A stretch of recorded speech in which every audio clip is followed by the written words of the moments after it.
کیا اللہ کے علاوہ کسی کی قسم کھانا جائز ہے؟ بالکل جائز نہیں ہے۔ اللہ رب العزت کی قسم اور اللہ ہی گواہ ہے۔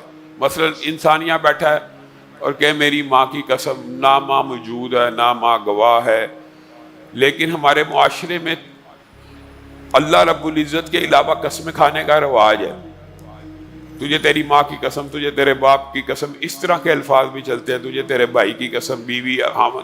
یہ قسمیں کھانا جائز نہیں ہے۔ اللہ کی قسم کھانا جائز ہے۔ اور ضمنی جو اس کے اندر بات لکھی ہے کہ کیا قرآن پاک کی قسم، یہ بات یاد رکھیے گا، قرآن پاک اللہ رب العزت کی مخلوق نہیں ہے، اللہ رب العزت کا کلام ہے، اللہ کی صفت ہے۔ تو کلام اللہ جب صفت ہو تو کلام اللہ کی قسم کھانا جائز ہے۔ اس کو آپ ممنوع، شرک، حرام نہیں کہہ سکتے، کیونکہ یہ اللہ کی مخلوقات میں سے نہیں ہے۔ لیکن رسول اللہ کی حدیث ہے اور دیگر نصوص موجود ہیں کہ جب بھی قسم کھانے کی نوبت آئے تو اللہ کی کھایا کرو، اللہ ہی کی کھا لے بندہ۔ علامہ ہشام الہی ظہیر کے بیانات حاصل کرنے کے لیے آفیشل چینل علامہ ہشام الہی ظہیر کو سبسکرائب کر لے۔